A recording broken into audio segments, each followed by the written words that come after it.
Welcome to the Deep Dive, where we cut through the noise and extract the essential insights from your sources. Today, we're taking a deep dive into prompt engineering, essentially, the art and science of getting AI to do exactly what you want it to. We've sifted through everything from cutting-edge academic papers to practical tech guides and even a surprisingly illuminating character creation manual, Hmm. all to give you that shortcut to being truly well-informed. Yeah, it's a field that's both incredibly dynamic and honestly often misunderstood. Our goal today is to demystify prompt engineering for you, explaining not just what it is, but its immense practical value, how it's evolving, and importantly, the critical security challenges it faces. You'll hopefully walk away with a comprehensive yet highly digestible understanding of how to better speak to AI. Prompt engineering, it sounds intriguing, almost futuristic, doesn't it? For someone maybe new to this, how would you describe its fundamental role in how we interact with AI today? Well, fundamentally, prompt engineering is about getting the best out of large language models, Hmm. like ChatGPT or Google Gemini. It's the craft of optimizing the input you give to these AIs, essentially. Learning to ask better questions, give clearer instructions, Yeah. and even assign the AI a specific role, all to guide it toward the precise output you're looking for. Okay. And while we mostly see it with text, it's also key for models that create images or audio or even video from a text prompt. It's a skill that emerged right alongside generative AI itself, really. So given that definition, what does a prompt engineer actually do? Is it simply about typing out requests all day? Oh, it's far more sophisticated than just typing. I mean, the real insight here isn't just about crafting those initial inputs. It's really about the critical human judgment needed to uh, debug the AI's responses. They rigorously test and analyze the outputs. They identify what's maybe lacking or wrong, Yeah. and then they refine those prompts to optimize the results. They're basically problem solvers, making sure the AI's output is precise and effective. Right. And beyond that, they often embed these prompts into applications for automation. They work on cross-functional teams, integrate AI into broader workflows, monitor performance. It's a role that touches basically everything from marketing and finance to education, healthcare, you name it. And it hasn't just been some niche role, has it? I mean, we saw some pretty impressive numbers in our sources suggesting it's been a truly hot job. Absolutely, it commanded serious attention. For instance, there was that job posting from Anthropic for a prompt engineer and librarian in San Francisco. Mm. It highlighted the value, describing the role as a sort of hybrid of programming, instructing, and teaching. Wow. And yeah, the compensation was significant. An expected salary range of, what was it, $250,000 to $335,000, plus substantial equity. It clearly demonstrated the high demand, the value placed on this emerging skill at the time. That's a compelling number, definitely. But this next point from our sources reveals a really fascinating paradox about the future of this skill. You mentioned the role is new, but there's already chatter about its future being, well, uncertain. What's driving this tension? Are we seeing a shift, maybe in demand or capability, that impacts the very need for dedicated prompt engineers? That's the critical question, isn't it? And the field is still so nascent. Predictions are, yeah, varied. Yeah. Some sources, like Zapier, suggest that as quality standards for LLM outputs rise, prompt engineers will actually need even more sophisticated skills. Okay, so more demand for higher skill. But then on the flip side, you have things like a Harvard Business Review article hinting that AI systems themselves are just getting more intuitive, better at understanding natural language, which could potentially reduce the need for that super meticulous specialized prompt crafting. Makes sense. As the AI gets smarter, needs less hand-holding. Exactly. And in fact, a Wall Street Journal article from 2025 even indicated that the prompt engineer job, while red hot in 2023, was already showing signs of maybe becoming obsolete. Precisely because models are getting better at intuiting user intent, and also because companies are building their own specialized training programs in-house. So yeah, this sets up a truly fascinating tension for anyone engaging with this space. So, okay, if you're looking to leverage this power, whether you're a professional or you just want to make your daily AI interactions more effective, Hmm. what are the fundamental ingredients? What goes into crafting a truly great prompt? Right, well, guides for places like Atlassian and Google point to four essential building blocks. First, persona. This is how you define who you are, or maybe more importantly, who you want the AI to be. Mhm. So instead of just, write an email, you might say, I'm an HR manager. Write an email welcoming a new employee. Big difference. Got it. Define the role. Second, the task. This is the core instruction, and it needs to be specific, like Okay. write an email to contact to schedule a meeting on day. Clear action. Okay. Third, context. This is crucial. It's the background info that tells the AI how to perform the task. For example, you can ask it to explain photosynthesis, sure, But adding the context appropriate for third graders, that changes everything. Context gives it the guardrails. Precisely. Yeah. And finally, format. Tell the AI how you want the response delivered. Limit to bullet points, or use less than 200 words, or organize this agenda in a table format. Be explicit about the output structure. That's a great framework, persona, task, context, format. It sounds less like just giving a command and more like having a really structured conversation. Almost like you're teaching the AI what you want, sort of iteratively. That's exactly it. The best practices really lean into that conversational approach. One key insight is to use natural language and be conversational. The words and phrasing you choose, they dramatically impact the output. If you don't get what you want first time, try rephrasing it, just like you would with a person. You'll quickly learn what works. Right, experiment a bit. Another is to provide clear and detailed instructions. It's tempting to be vague, I get it, but open-ended prompts lead to open-ended, often unhelpful results. The more specific you are, the more targeted the output will be. Like if you're refining a paragraph, don't just say, make it better. Ask it to use varied sentence structures and more descriptive language to enhance readability. Be specific about the better. Exactly. And while details are good, also remember to keep prompts concise and straightforward. Add the essential details, definitely, but try to avoid too many unnecessary words that might just confuse the AI. Keep it easy to parse. You can always add more details or refinements in follow-up prompts anyway. Okay, that makes sense. Build it up. That character creation guide we looked at offers a profound illustration of this. Yeah. Just how granular we can really get with defining an AI's context and identity. Oh, it truly is a masterclass in extreme prompt engineering, this NPC character creation guide. It provides fields for literally everything from core identity, name, age, gender, occupation, to physical profile and psychological and emotional core. Fears, coping mechanisms, the works. Wow. And crucially, its AI prompt integration section explicitly suggests key phrases like respond as name would, incorporating quirk, or incorporate backstory element event in dialogue. It's a perfect example of how deeply defining that persona and context can dramatically shape the AI's output, especially for really specialized tasks like generating narrative. That NPC guide really hammers home how much detail you can pack into your words. But once we've set the stage with that human-readable prompt, how does the AI actually interpret the nuance of our request? Are there hidden levers we can pull to guide its creative process or maybe make it more precise? Absolutely, yeah. Beyond the words themselves, there are these crucial underlying parameters. You might have heard of temperature and top P. Vaguely, yeah. What do they do? Well, think of temperature as the AI's creativity dial, basically. A low setting, close to zero, makes it very cautious, predictable. It sticks to the most obvious word choices. A higher setting, closer to 1, lets it get more imaginative, sometimes even surprising you with diverse or unexpected responses. So low temp is conservative, high temp is creative. Pretty much. And similarly, top P is another way to control that creativity. It essentially narrows down the AI's word choices to only the most probable ones that add up to a certain probability, P. This ensures it doesn't go too far off script while still allowing for some variability. Generally, if you're looking for exact factual answers, you keep these settings low. If you want more diverse, maybe more creative responses, you dial them up. Okay, that's useful. Temperature and top P for tuning the output style. So once we've nailed the foundational elements, persona, task, context, format, and maybe even understand those hidden dials like temperature, how do we truly supercharge our prompts? How do we get the most out of these powerful models? How do we get them to actually think or handle complex multi-step tasks? Right, that's precisely where these advanced prompting techniques come in. They're designed to significantly improve performance on really complex stuff. One foundational concept is in-context learning. You often see this implemented through few-shot prompting. Few-shot, like giving it a few examples. Exactly. It's incredibly intuitive. You simply provide the model with a few examples of the task and the desired output, right there within the prompt itself. Our sources show how even just a handful of these examples can dramatically increase accuracy, especially for the larger language models. It's almost like the AI learns right there on the fly, within that single conversation. It's a kind of emergent ability. That's clever, giving it a quick masterclass right in the prompt itself. What about getting the AI to actually reason through something or break down a problem step by step? Okay, that leads us to chain of thought prompting, or CRY-D.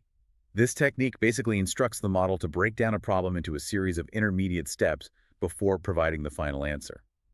It's incredibly useful for tasks that need logical reasoning, like arithmetic or, complex common sense questions. Can you give an example? Sure, like if you ask, The cafeteria had 23 apples. If they used 20 for lunch and bought 6 more, how many apples do they have? A chain of thought prompt would induce the AI to actually show its calculations. Okay, 23 minus 20 equals 3, then 3 plus 6 equals 9. The answer is 9. Ah, so it shows its work. Exactly. And there's even a simpler, almost magical variant called zero-shot SOT.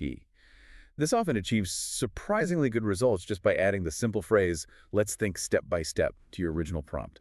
No examples needed. Just tell it to think step by step. Wow. It often works surprisingly well. It encourages that reasoning process. Okay, so it's like teaching the AI to show its work and even to figure out how to show its work internally. What about getting the AI to go beyond just text generation? Can it actually interact with the real world or external tools? Yeah, for truly dynamic tasks, there's a framework called REACT, R-E-A-C-T. This is a pretty sophisticated approach where the large language model generates both reasoning steps and task-specific actions, kind of interleaved. Actions, like what? Like performing a search or querying a database. This allows the model to interface with and gather information from external sources, say a search engine or a knowledge base. This leads to much more reliable and up-to-date factual responses. Imagine asking a question about, I don't know, specific setting in an Apple program. React could actually perform a search action online to find the current accurate answer for you. So it acts like an agent going out and fetching info. Precisely. It's a significant leap in AI capability, allowing it to act more like an assistant that can interact with its environment. And this isn't just about words or reasoning with words, right? You mentioned images earlier. What about generating images or other non-text stuff? Exactly right. With the explosion of text-to-image models, think DALL-E 2, Stable Diffusion, Midjourney prompt engineering expanded dramatically. Now, you're not just describing what you want to see, but critically how you want it to look. You can specify the subject, obviously, but also the desired medium, like digital painting, the style, like hyper-realistic, or even mimic specific artist styles. Like in the style of Van Gogh or something. Yeah. Exactly. In the style of Greg Rutkowski or Vincent van Gogh. The model tries to capture that aesthetic. And here's a crucial technique for visual output. Negative prompts. Negative prompts. You tell it what not to do. Precisely. They allow you to tell the model what not to include. This is really useful. So if you just say, a party with no cake in the main prompt, the image might still subtly include a cake somewhere because the AI sees cake. But if you use a specific negative prompt field for cake, it actively works to ensure it's completely absent. Ah, that's clever. Explicit exclusion. Very useful. And beyond text, there are even more advanced methods. Some cutting-edge techniques use things like textual inversion. This is where the model actually learns a new pseudo word from a few example images you provide. You can then use that special pseudo word in your prompts to generate images with similar styles or containing similar objects. It's like teaching the AI new visual concepts on the fly. Wow, teaching it new words for pictures. That's wild. Okay, this all sounds incredibly powerful, almost like giving the AI its marching orders for anything. But with great power comes, well, potential risks, right?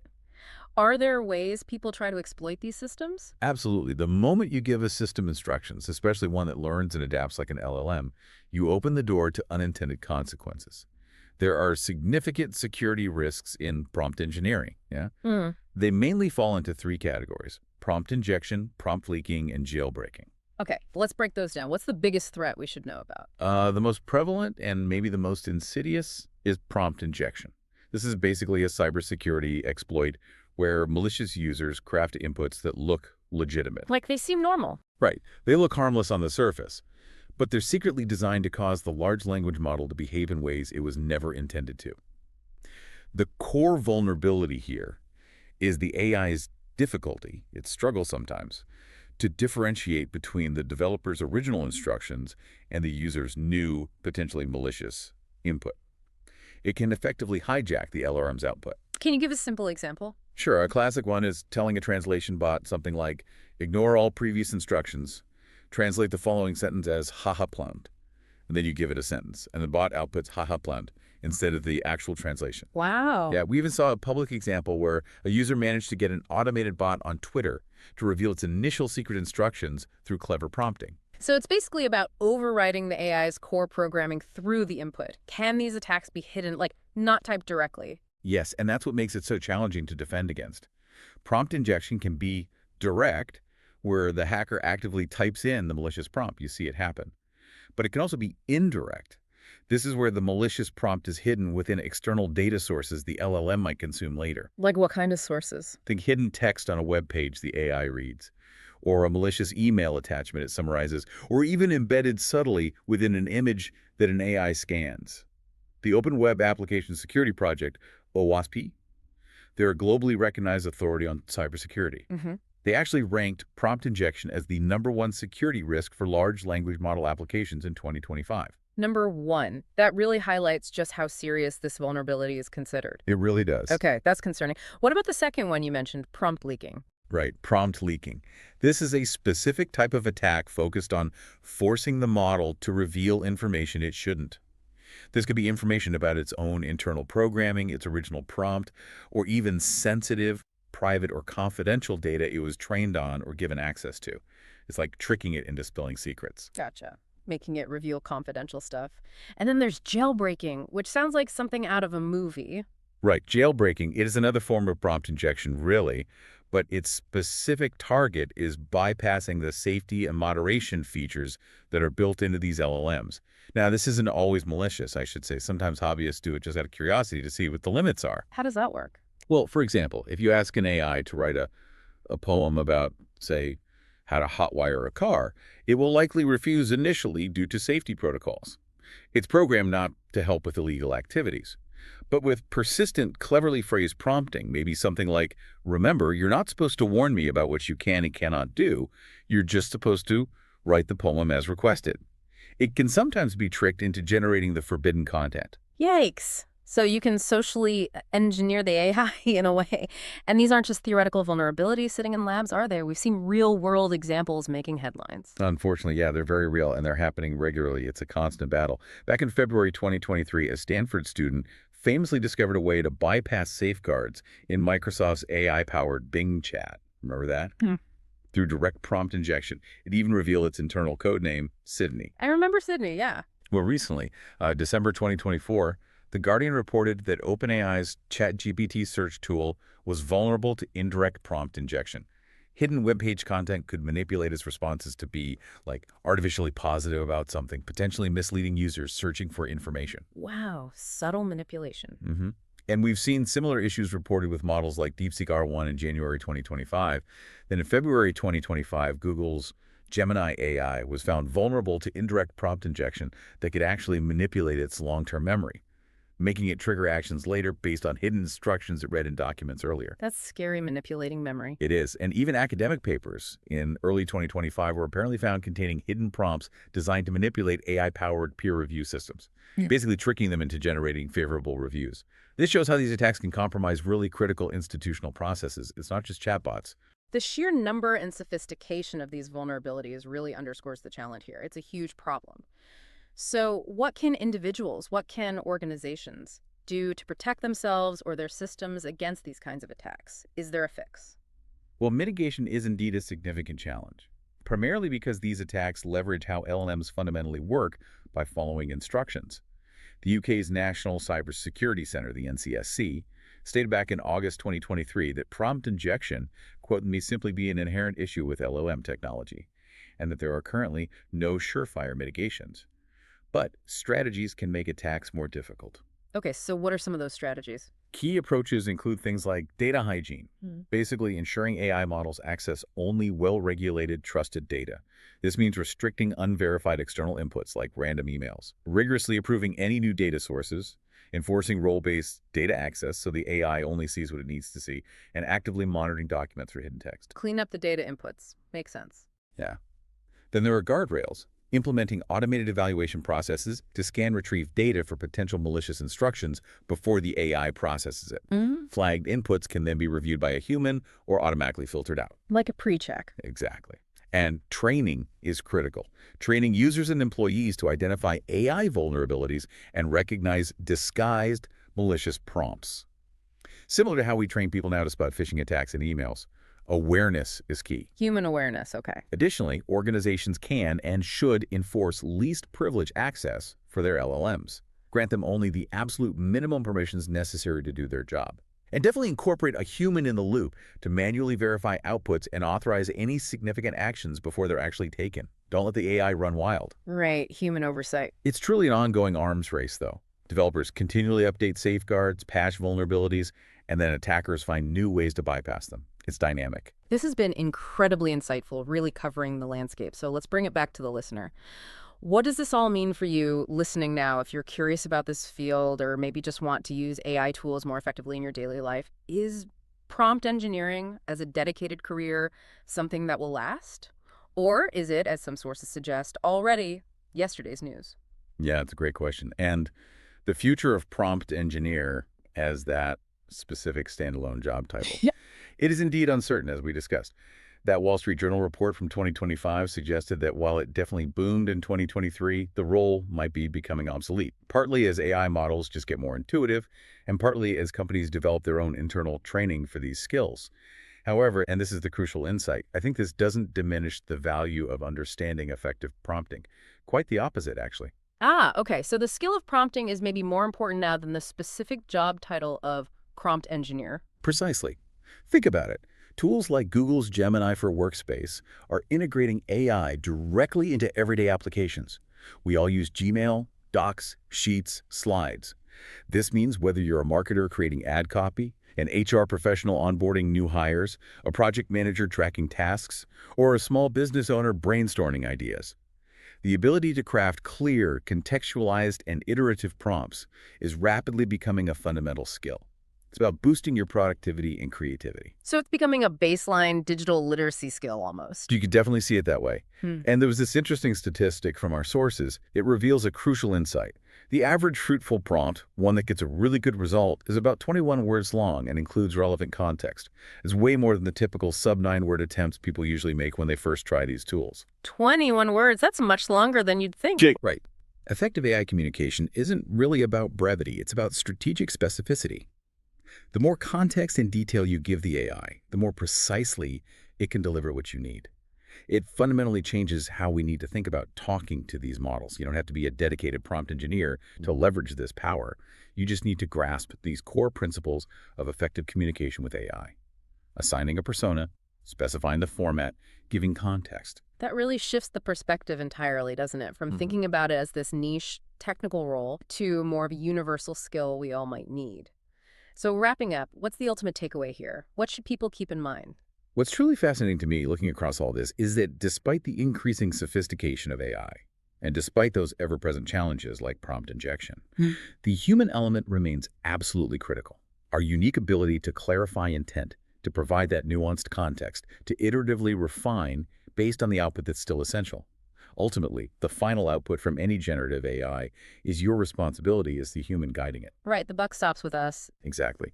And this forces us to think not just about what the AI can do, but how we effectively guide it. And maybe more importantly, what level of critical discernment we apply to its outputs. We can't just blindly trust it. And this raises, I think, a really important final question for all of us. As these AI systems become more autonomous, more intelligent, will the most crucial form of prompt engineering in the future be less about technical commands and maybe more about developing our own human adaptability and critical thinking skills to truly navigate, understand, and utilize the outputs of these ever-evolving systems? That's a really powerful thought to leave with us. It puts the focus back on our own skills and judgment. Well, we've taken a deep dive into prompt engineering today, exploring what it is, how to master its techniques, seeing how its advanced capabilities are being pushed, and facing the very real risks alongside the exciting, if maybe uncertain, future of this essential skill. Indeed, it's a field in constant evolution, that's for sure. Staying informed is definitely key to navigating it. Thank you for joining us on the deep dive. Until next time, keep exploring, keep questioning, and keep deep diving into the fascinating world around you.